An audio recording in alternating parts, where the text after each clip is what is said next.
Hello दोस्तों, स्वागत है आप सबका मेरे YouTube channel Tiwari education centre में। आज हम पढ़ेंगे क्लास 9 का चैप्टर 7 मोशन गति। पिछली क्लास में मैंने एक्सेलरेशन तक सब कुछ बता दिया था कि एक्सेलरेशन होता क्या है, पॉजिटिव एक्सेलरेशन, नेगेटिव जिसको हम डीएक्सेलरेशन बोलते हैं। ठीक है, आज हम पढ़ेंगे ग्राफ्स के बारे में डिटेल में कि कौन से ग्राफ किस चीज़ को डिस्क्राइब करते हैं। ठीक है, सबसे पहला है डिस्टेंस टाइम ग्राफ, हिंदी में दूरी समय ग्राफ। याद रखना, डिस्टेंस टाइम ग्राफ हमेशा बताता है वेलोसिटी के बारे में, स्पीड के बारे में। ठीक है, दूरी समय ग्राफ वेग या चाल इसके बारे में बताता है। ठीक है, वेग और चाल एक ही चीज़ है, वेलोसिटी और स्पीड एक ही चीज़ है। तो कैसे बताता है, देखो स्पीड डिस्टेंस और टाइम। अगर स्ट्रेट लाइन है तो कौन सा मोशन होगा, यूनिफॉर्म मोशन, मतलब एक समान गति। कैसे पता चलता है, देखो कि पहले 5 सेकंड में, अगले 10 सेकंड में, 15 सेकंड में, 20 सेकंड में जो डिस्टेंस कवर कर रहा है वो कैसे कर रहा है, इक्वल कवर कर रहा है। स्ट्रेट लाइन ये बताता है। ठीक है, तो याद रखना, दूरी समय ग्राफ सरल रेखीय रेखा है। ठीक है, तो कौन सी गति है, एक समान गति है। और अगर एक जैसी नहीं है तो वो क्या होगा, नॉन यूनिफॉर्म मोशन की। मतलब देखो, ये घट तो रही है लेकिन एक ही रेट से नहीं घट रही है। अगर ऐसा वाला ग्राफ होता तो ऐसे पता चलता कि यूनिफॉर्म मोशन और नॉन यूनिफॉर्म मोशन नहीं है, बस उसमें क्या होता है कि स्पीड घट रही है, लेकिन इसमें जो स्पीड घट रही है वो एक एंड में जाके रुक भी जाएगी। ठीक है, रेस्ट में क्या होता है कि स्पीड डिस्टेंस और टाइम का ग्राफ है, दूरी और समय देखो चेंज हो रहा है, पहले 5 सेकंड, अगले 10 सेकंड, उसके 15 सेकंड, समय चेंज हो रहा है। लेकिन जो डिस्टेंस है, मान लो कि 20 मीटर है, तो पहले 5 सेकंड में भी 20 मीटर, अगले 10 सेकंड में भी 20 मीटर पे है, अगले 15 सेकंड में भी 20 मीटर पे है। इससे पता चलता है कि ऑब्जेक्ट क्या है, रेस्ट पोजीशन में है, हिंदी में विराम अवस्था में है।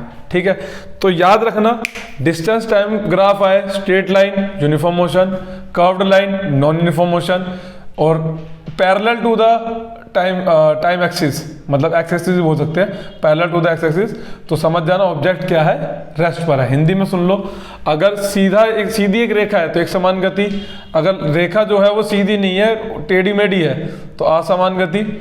और अगर रेखा इसके एक्स अक्ष के समांतर है तो वस्तु कहाँ पर है, विराम अवस्था में है। ठीक है, वैसे ही वेलोसिटी टाइम ग्राफ बताता है एक्सेलरेशन के बारे में। हिंदी में वेग समय ग्राफ त्वरण के बारे में बताता है। ठीक है, उसके भी जो कंडीशंस है वो मैंने बनाई है। देखो, वेलोसिटी टाइम ग्राफ अगर स्ट्रेट लाइन है तो यूनिफॉर्म एक्सेलरेशन रहेगा।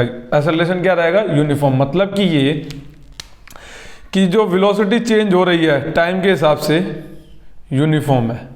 ठीक है, और हाँ, अगर वेलोसिटी का जो लाइन है और ये टाइम ग्राफ के क्या है, पैरेलल है, तो यहाँ एक्सेलरेशन रहेगा जीरो। क्यों जीरो रहेगा, एक्सेलरेशन क्या होता है, v माइनस यू। त्वरण क्या होता है, v माइनस यू। पहले 10 सेकंड में भी यही वेलोसिटी है, अगले 20 सेकंड में भी यही वेलोसिटी है। जब फाइनल और इनिशियल सेम है तो दोनों को माइनस करेंगे तो आंसर क्या आएगा, जीरो ही तो आएगा। ठीक है, तो याद रखना, इसमें s और t के ग्राफ में विरामावस्था में रेस्ट पर रहता है। v और t वेलोसिटी टाइम ग्राफ में अगर स्ट्रेट लाइन आ रहा है तो वो यूनिफॉर्म मोशन होगा, लेकिन उसका एक्सेलरेशन कितना होगा, जीरो। ठीक है, एक समान गति तो होगी लेकिन जो उसका त्वरण होगा वो कितना होगा, शून्य होगा। ठीक, अब ऐसे ही वेलोसिटी टाइम ग्राफ है, नीचे ऐसी स्ट्रेट लाइन, एकदम स्ट्रेट लाइन, तो ये डी एक्सेलरेशन यूनिफॉर्म है। मतलब कि ब्रेक लगी है और जैसे जैसे टाइम घट रहा है वैसे वैसे ही स्पीड घट रही है। हिंदी में ये मंदन का ग्राफ है, और जो मंदन हो रहा है वो भी कैसा हो रहा है, एक समान हो रहा है।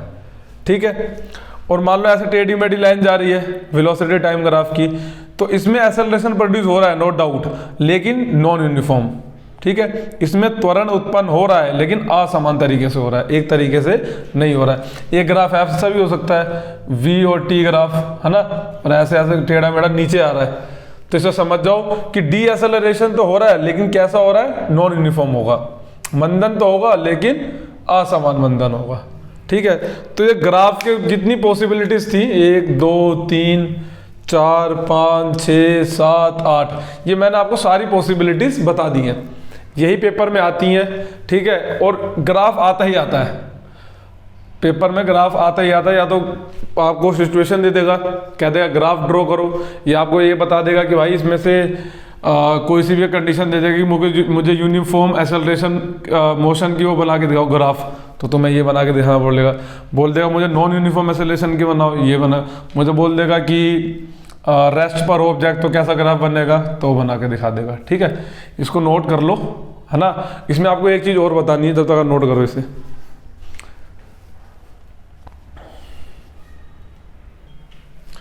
देखो क्वेश्चन कैसे पूछ देगा, कहेगा ये मान लो डिस्टेंस टाइम ग्राफ है एस टी, दो बना देगा लाइन, एक ऐसे बना देगा, ये बोल देगा ये बी है, ये ऐसे बना देगा, बोल देगा ये ए है। ये पूछ लेगा भाई कौन सा ऑब्जेक्ट ए ज़्यादा फास्ट है कि ऑब्जेक्ट बी ज़्यादा फास्ट है। तो जिसका स्लोप ज़्यादा होता है ना, ये ठीक है। और जो बस इतना समझ लो, अभी तो चलो 9th के हिसाब से इतना समझ लो कि जो लाइन पहले निकली है ना, बस वही है। तो वेलोसिटी ऑब्जेक्ट ए की किससे बड़ी होगी, बी से। ठीक है, तो ग्राफ को क्लियर रखना। एनसीईआरटी में जितने ग्राफ बना रखे हैं ना उन्होंने, वो मैंने आपको सारे बता दिए। ठीक है, उसको ध्यान से पढ़ लेना। 2 नंबर के मिनिमम वो क्वेश्चंस आते हैं फाइनल एग्जाम में। ठीक, और अगर कुछ डाउट रह गया हो और कुछ ग्राफ से रिलेटेड दिक्कत हो तो मुझे कमेंट सेक्शन में पूछ देना। टॉपिक समझ में आ गया हो तो प्लीज़ वीडियो को लाइक करें, और आपने चैनल सब्सक्राइब नहीं किया तो प्लीज़ उसको पहले सब्सक्राइब कर ले। Thank you.